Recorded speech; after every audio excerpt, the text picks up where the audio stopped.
காய்ச்சல் என்ற சொல்லை நீங்கள் எல்லோரும் கேள்விப்பட்டிருப்பீர்கள். ஆனால் அண்மை காலங்களில் இந்த காய்ச்சல் பல பிரச்சனைகளை ஏற்படுத்தி கொண்டிருக்கின்றது. உங்களுக்கு தெரியும், அநேகமான வருத்தங்கள் காய்ச்சல் என்ற சொல்லோடு தான் ஆரம்பிக்கும். அதாவது உங்களுக்கு காய்ச்சல் வரும். ஆனால் இந்த காய்ச்சல்களில் பல வகை பல பிரச்சனைகளை ஏற்படுத்தக்கூடிய காய்ச்சல் இருக்கின்றது. முக்கியமாக டெங்கு காய்ச்சலை எடுத்துக்கொண்டால், அதாவது டெங்கு ஃபீவர், சில அறிகுறிகளை வைத்து உங்களுக்கு அது டெங்கு காய்ச்சலாக இருக்க முடியும் என்று நீங்கள் தெரிந்து கொள்ளலாம்.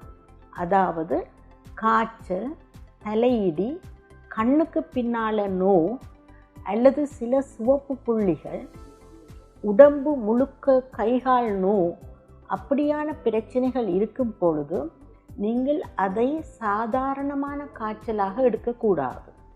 அதற்குரிய பரிசோதனைகளை செய்து உங்களுக்கு டெங்கு காய்ச்சல் இருக்கின்றதா என்று பார்த்து கொள்ள வேணும். டெங்கு காய்ச்சலின் போது உங்களுக்கு இருமல் தடிமல் இருப்பதில்லை. ஆனால் இந்த விதமான கைகால் நோய், கண்ணுக்கு பின்னால் நோய், தலையிடி, சிவப்பு புள்ளியில், சில நேரம் இறுதிக்கட்டங்களில் உங்களுக்கு இரத்தம் சத்தி எடுக்க முடியும் அல்லது குருதிப்போக்கு எங்கென்றாலும் வர முடியும். ஆனபடியால் நீங்கள் இந்த காய்ச்சல் 1 நாள் 2 நாள் விட்டு பார்த்துட்டு அதற்கு மேலாக இருந்தால் நீங்கள் அதற்குரிய டெஸ்ட்டை செய்ய வேணும். நாங்கள் முக்கியமாக செய்கிறது ஃபுல் பிளட் கவுண்ட் என்று சொல்கிற பிளட் டெஸ்ட்டையும், டெங்குக்குரிய பிரத்யேகமான டெஸ்ட் இருக்குது NS1 ஆன்டிஜன் என்று, அந்த டெஸ்ட்டும் டெங்குக்குரிய ஆன்டிபாடிகளையும் செய்து நாங்கள் அந்த நோயாளிக்கு டெங்கு இருக்கோண்டு கண்டுபிடிக்க முடியும். டெங்கு வந்தால் நீங்கள் வீட்டிலே இருந்து உங்களுக்கு மருந்து செய்ய முடியாது. நீங்கள் ஒரு ஹாஸ்பிட்டலில் ஒரு டாக்டரை காண வேணும் அல்லது ஒரு ஹாஸ்பிட்டலில் அட்மிட் பண்ண வேணும். அதற்குரிய மருந்தை சரியாக எடுக்க வேண்டும். ஏனென்றால் டெங்கு வந்து ஈவன் ஒரு ஆளை இறக்க வைக்கக்கூடியது. ஆனபடியால் கவனமாக இருக்க வேண்டும். அடுத்ததாக எல்லோரும் கேள்விப்பட்டிருப்பீர்கள் கோவிட் நிமோனியா அல்லது கோவிட் காய்ச்சல், கொரோனா காய்ச்சல். அந்த கொரோனா காய்ச்சலும் முக்கியமானது.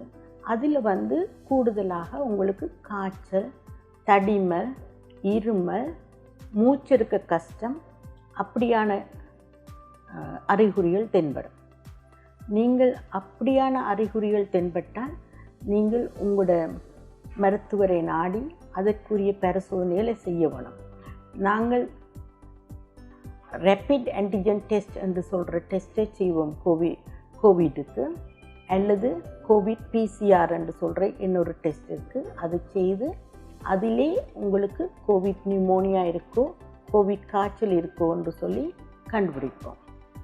அப்போ கோவிட் இருந்தாலும் நீங்கள் ஒரு டாக்டரின் அறிவுரைக்கு கீழே அல்லது ஒரு வைத்தியசாலையில் நீங்கள் இருந்து கொள்வது நல்லது. ஏன்னா கோவிடும் ஒரு பயமான வருத்தம். ஆனபடியால் அதற்குரிய கவனத்தை எடுக்க வேண்டும். 3ஆவதாக காய்ச்சல் என்று சொல்லும்போது முக்கியமானது லெப்டோஸ்பைரோசிஸ் அல்லது எலிக்காய்ச்சல். இந்த நாட்களில் மழை காலங்களில் நாங்கள் வெள்ளத்துக்கு நடக்கும்போது அல்லது எங்கேயும் பிக்னிக் என்று சொல்லி சிறிய தண்ணி இருக்கிற இடங்களுக்கு போகும்போது எலிக்காய்ச்சல் எங்களுக்கு பெற முடியும். அப்போ எலிக்காய்ச்சல் வந்தாலும் உங்களுக்கு துவக்கத்தில் ஃபீவர் இருக்கும், காய்ச்சல் இருக்கும். ஆனால் அந்த காய்ச்சலோட மேல் கைகால் நோய் இருக்கும்.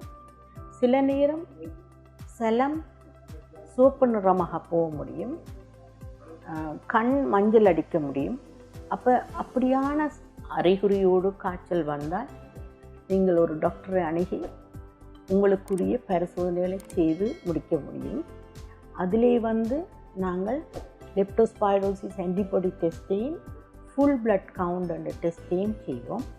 இதுவும் வந்து நாங்கள் சரியான மருந்துகள் எடுத்தால் ஒரு பிரச்சனையும் இல்லாமல் தப்ப முடியும்.